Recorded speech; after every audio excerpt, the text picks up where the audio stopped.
Morning students, आज हम chapter 3 moment पे कुछ न्यूमेरिकल्स करेंगे। नॉन करंट फोर्सेस पे, असंगामी बल पे। एक दो न्यूमेरिकल्स मैंने आपको इससे पहले वाले लेक्चर में बताए थे, बट आज हम कुछ और न्यूमेरिकल्स करेंगे। तो इसमें कंबाइंडली न्यूमेरिकल्स हैं, कुछ आपके लैमीज थ्योरम से भी रिलेटेड हैं, कुछ नॉन करंट फोर्सेस से भी। तो फर्स्ट जो हमारा न्यूमेरिकल है वो है, एक रोलर का भार 800 न्यूटन एवं व्यास 30 सेंटीमीटर। ये एक रोलर दे रखा है, इसका भार है 800 न्यूटन और व्यास है 30 सेंटीमीटर, यानी इसका डायाद दे रखा है 30 सेंटीमीटर, और एक 8 सेंटीमीटर ऊंची पेड़ी पर खींचा जा रहा है। 8 सेंटीमीटर ऊंची पेड़ी या ईंट कुछ भी बोल सकते हैं, उस पर इसको रोल करना है। रोलर के केंद्र पर क्षैतिज से 30 डिग्री पर एक बल लगाना है। ठीक है, ये रोलर का केंद्र है O।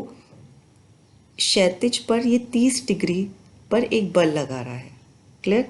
मतलब जो भी बल लग रहा है वो 30 डिग्री पर लग रहा है, जो कि क्षैतिज से बना रहा है। रोलर के केंद्र पर क्षैतिज से 30 डिग्री पर एक बल लगाना है।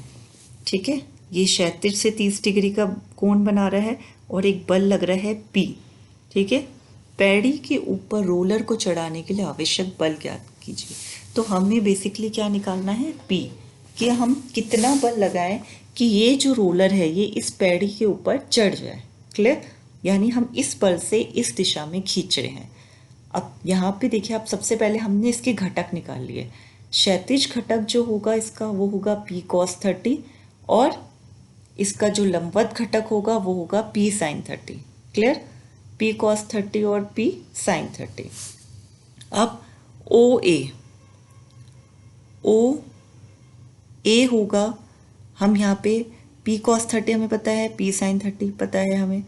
देखिए ये है 30 सेंटीमीटर, तो ये पूरी हो गई एक तरीके से 15 सेंटीमीटर की त्रिज्या हो गई।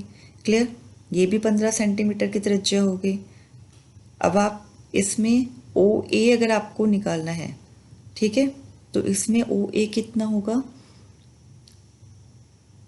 15, ये पूरा 15 माइनस 8। ये 8 हमने क्यों लिया है, क्योंकि हमें 8 सेंटीमीटर की पैड़ी दे रखी है। ठीक है, क्लियर? एक ना ऑब्स्टेकल है 8 सेंटीमीटर का, तो ये OA आ गया 7। इसी तरीके से ये 7 आ गया, तो OC आप निकाल सकते हैं। OC हमें पता है, त्रिज्या है 15, तो हम AC निकाल सकते हैं। बिल्कुल, हम AC निकाल सकते हैं पाइथागोरस थ्योरम लगा के। AC का स्क्वायर इज इक्वल टू 15 का स्क्वायर माइनस 7 का स्क्वायर। क्लियर? तो इससे हमारा AC आ गया। अब अगर हम जब रोलर पैड़ी पर ठीक चढ़ने ही वाला हो, तब बिंदु C के पारित बल P एवं भार 800 न्यूटन का आघूर्ण बराबर होगा। ठीक है, यानी आप इसके P बिंदु से P फोर्स से O बिंदु के से जब आप इसको खींचेंगे तो ये पैड़ी पे से जाएगा। जब आप P फोर्स लगाएंगे इस रोलर पे, तो हम किसके पारित लेंगे सारा आघूर्ण, C बिंदु के पारित। ठीक है, तो C बिंदु से हम सभी बलों की दूरी लेंगे। तो जैसे कि 800 न्यूटन की C से दूरी कितनी है, AC, 800 मल्टीप्लाई बाय AC, जो कि कितना है 13.27। और क्योंकि ये एंटी क्लॉकवाइज है तो हम पॉजिटिव ले रहे हैं। वैसे भी यहाँ पे क्या किया है, anticlockwise is equal to clockwise का रखा है। क्लियर? जैसे मैंने एंटी क्लॉकवाइज एक दिशा में एक left hand side right hand side कहीं भी लिखता है, इज इक्वल टू, अब हम सारे क्लॉकवाइज मोमेंट लेंगे। जैसे P sin 30, देखिए ये P sin 30 और इसकी दूरी C पॉइंट से कितनी है, एग्जैक्टली आप देखिए C पॉइंट से इसकी दूरी कितनी है, हम लंबवत दूरी ले रहे हैं, तो AC इसकी C पॉइंट से दूरी है, जो कि है 13.27 प्लस P cos 30, यानी क्लॉकवाइज अगेन P cos 30 की दूरी कितनी है C पॉइंट से, फिर इसकी हम लंबवत दूरी लेंगे जो कि कितनी है OA। क्लियर? तो ये है 7, तो आपका P कितना आ गया 835.91 न्यूटन। देखिए, अगर आप देखें कि इसमें जो भी बल लग रहे हैं हमारे, ठीक है, उनके अकॉर्डिंग हम लंबवत दूरी ले रहे हैं, यानी परपेंडिकुलर डिस्टेंस। आघूर्ण तभी आएगा जब बल की आप लंबवत दूरी लेंगे उस बिंदु से, जैसा कि हमने सी पॉइंट से ली है। क्लियर? इसको हम सॉल्व करेंगे तो हमारे पास पी आ जाएगा 835.91 न्यूटन। इसका मतलब हमें इतना बल चाहिए, पी बल चाहिए, इतना इस रोलर को इस ऑब्स्टेकल यानी पैड़ी पे से ऊपर चढ़ाने के लिए। क्लियर? तो ये हमारा न्यूमेरिकल, ये वाला हमारा खत्म होता है। नेक्स्ट हमारा जो न्यूमेरिकल है वो है एक पहिए का भार 100 न्यूटन है तथा इसका व्यास 100 सेंटीमीटर है। एक 10 सेंटीमीटर ऊंची ईंट के सहारे रखा है। उस न्यूनतम बल का मान ज्ञात कीजिए जिससे पहिया ईंट पर चढ़ सके।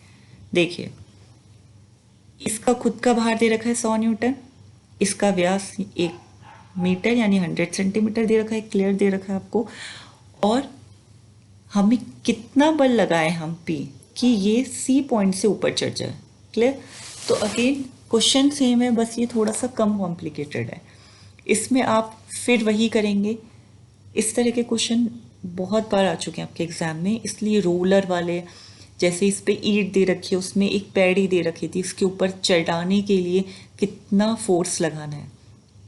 क्लियर? तो जनरल इस तरह के क्वेश्चंस भी आते हैं, तो इसमें सबका मेथड सेम ही होता है। ये आप देखिए, एक ट्रायंगल बन रहा है OAC, इस पे आप पाइथागोरस थ्योरम निकालेंगे, लगाएंगे। आपके पास क्या है? आपके पास OA है, ठीक है, आपके पास OC है। OA आपका कैसे निकलेगा? अगेन ये पूरी त्रिज्या कितनी है? 50 सेंटीमीटर, इसमें से आप 10 सेंटीमीटर माइनस कर देंगे तो कितनी हो गई? 40 सेंटीमीटर, क्योंकि ये पूरी कितनी है? 100 सेंटीमीटर। ये OA आपका हो गया 40 सेंटीमीटर। अब आपको OC आपको पता है कितना है? OC कितना है? त्रिज्या, वो हो गई 50 सेंटीमीटर। तो आप निकाल सकते हैं इजीली AC पाइथागोरस थ्योरम लगा के। तो पाइथागोरस थ्योरम लगा के अगर आप AC निकालेंगे तो आपका AC आएगा यानी 330 सेंटीमीटर। अब हम C के पारित आघूर्ण लेंगे, यानी we will take moment about C के पारित आघूर्ण लेने पे कौन कौन से बल हैं? एक तो ये बल है, एक P बल है। तो मैंने 100 न्यूटन बल और उसकी C बिंदु से लंबवत दूरी कितनी है? AC, इसलिए मल्टीप्लाई बाय 0.30 सेंटीमीटर, मीटर कर दिया। क्योंकि बल न्यूटन में है तो आप इसे अल्टीमेटली मीटर में लेंगे। इज इक्वल टू P आप लेंगे मल्टीप्लाई बाय 0.50। 0.50 कितना है? हमने 0.50 क्यों लिया है? क्योंकि OC कितना है? 50 सेंटीमीटर, क्योंकि ये एक त्रिज्या है। क्लियर? इसलिए हमने इसे मीटर में कन्वर्ट करके ले लिया।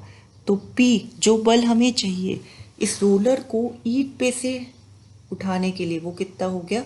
60 न्यूटन। क्लियर? तो नेक्स्ट न्यूमेरिकल जो है हमारा वो है, ये भी इसी तरीके से गोले पे है जिसमें हमें प्रतिक्रियाएं निकालनी है। ये कुछ कॉम्प्लिकेटेड न्यूमेरिकल्स है जो मैं आपको बता रही हूँ, जो आप कई बार करना भूल जाते हैं, बट एक्चुअली ये इंपॉर्टेंट होते हैं। अगर आपको इनसे रिलेटेड कोई भी डाउट हो तो आप मुझसे कमेंट बॉक्स में भी पूछ सकते हैं। 100 न्यूटन भार का एक गोला 2 चिकने समतलों के बीच रखा हुआ है। देखिए, ये 100 न्यूटन का एक गोला है, ये 2 चिकने समतल मतलब जिसमें घर्षण नहीं है, नहीं तो हमें घर्षण का गुणांक लेना पड़ता है, इसलिए इसमें क्लियर लिखा होता है कि चिकने समतल यानी घर्षण रहित। तो एक आपका A है, एक ये B है, ठीक है। 2 समतल दे रखे हैं, एक समतल ऊर्ध्वाधर है यानी बिल्कुल 90 डिग्री पे है, तथा दूसरा 30 डिग्री के कोण पर है, मतलब कि ये इसके साथ 30 डिग्री का एंगल बना रहा है। गोले पर समतलों की प्रतिक्रियाएं ज्ञात कीजिए। देखिए, इस पे प्रतिक्रिया होगी R1 और इस पे प्रतिक्रिया होगी R2। प्रतिक्रियाएं आप बिल्कुल सेंटर से निकालेंगे समतल के, ये आपको खुद मार्क करनी है, बट बहुत इजी है ये मार्क करना। अगर आप देखें, इस पूरे समतल की सेंटर से R1 निकाल रखा है और बाहर की तरफ होती है, ठीक है, और इसके सेंटर से O से होते हुए R2 निकाल रखा है। अब अगेन अगर आप देखें तो इस पे लैमीज थ्योरम लग रही है, लामी प्रमेय। तो सबसे पहले लैमीज थ्योरम हम लेते हैं R1 पे लगाते हैं, ठीक है। तो अगर मैं R1 लेती हूँ तो मैं R2 और 100 न्यूटन के बीच का एंगल लूँगी, जो कि क्या होगा, देखिए ये 30 डिग्री होगा एंगल। अगर आप देखें इसके और R2 के बीच का, और ये 90 है तो 90 प्लस 30। इसी तरीके से अगर आप R2 लेंगे तो आप R1 और 100 न्यूटन का बीच का एंगल लेंगे, जो कि क्लियरली आपको कितना दिख रहा है, 90 डिग्री, ठीक है। इसी तरीके से आप 100 न्यूटन लेंगे तो आप R1 और R2 के बीच का एंगल लेंगे, जो कि एक्चुअली कितना दिख रहा है आपको, अगर आप देखें ये पूरा 180 है, ठीक है।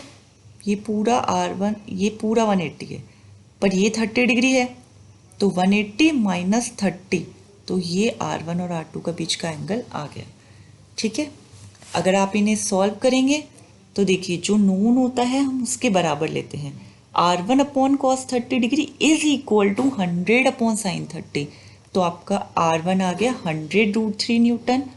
इसी तरीके से आप R2 upon 1 is equal to 100 upon sine 30, तो आपका R2 आ गया 200 न्यूटन। क्लियर। तो ये आपके न्यूमेरिकल इस तरीके से इसमें ओवर होते हैं। तो ये जितने भी सर्कल वाले हैं या स्फेयर वाले आपके जो भी न्यूमेरिकल्स है बहुत इंपॉर्टेंट है, और सिमिलर से मैंने जितने भी न्यूमेरिकल्स हैं वो सारे इसमें कवर कर लिए हैं। तो अगर आप ये न्यूमेरिकल्स की अच्छे से प्रैक्टिस कर लेते हैं तो मुझे नहीं लगता कि आपको एग्ज़ाम में किसी भी तरह की प्रॉब्लम होगी। और आपको अगर फिर भी इनकी साइन कन्वेंशन से रिलेटेड या कुछ भी डाउट हो तो आप मुझसे पूछ सकते हैं। Okay, thank you.